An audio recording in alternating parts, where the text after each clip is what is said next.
They may be some of the most famous people on the planet, but some members of the royal family use names that are very different to the ones on their birth certificates. The royals are constantly seeing their names splashed on the front of newspapers and magazines, and for most of them, their names are so recognizable that they often just go by one name. But it turns out that for some royals, including Meghan Markle and the Duchess of Cambridge, the names they are best known by aren't necessarily the same ones that are on their birth certificates. There are some that have very different first names on official documents. Here we look at them below. When she shot to fame playing Rachel Zane in legal drama Suits, she was known to people around the world as Meghan Markle. And when she married Prince Harry in 2018, she gained a new moniker, the Duchess of Sussex. But even though we all continue to call her Meghan, that's not her real first name. When she was born, she was officially called Rachel Meghan but has used her middle name, which her parents have called her since birth. But ironically, Rachel was the name of her popular character in Suits. Love the royals.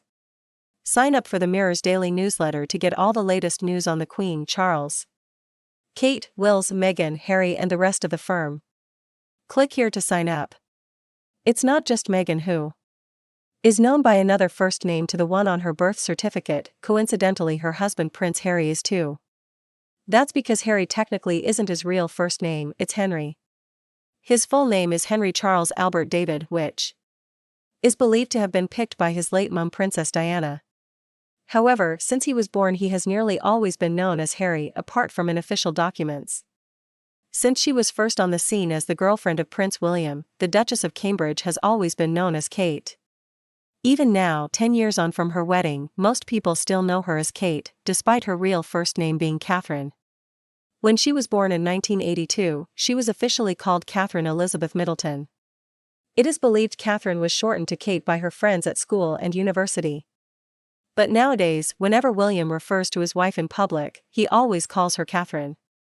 King George VI was the Queen's father and his reign lasted from December 1936 to his death in February 1952. But when he was born in 1895, he was actually given the first name of Albert, with George one of his middle names alongside Frederick and Arthur. However, most of his family and friends referred to him as Bertie. As the second son of George V, he was never expected to take the throne, but in 1936 his brother Edward VIII abdicated in order to marry divorcee Wallis Simpson and he became king. But rather than being King Albert, he chose to reign as George, the same name as his father, to reportedly restore confidence in the monarchy. One of Britain's most famous queens was Queen Victoria, whose reign lasted almost 64 years from 1837 to her death in 1901. But Victoria wasn't actually her real first name. Her full name was Alexandrina Victoria, with Alexandrina a tribute to her godfather Tsar Alexander I of Russia. However, she was known to most people as her middle name Victoria or by the nickname Dina. And when she ascended the throne, she picked Victoria as her regnal name. Only 3 monarchs have had regnal names different to their own first names: Victoria, George VI and Edward VII.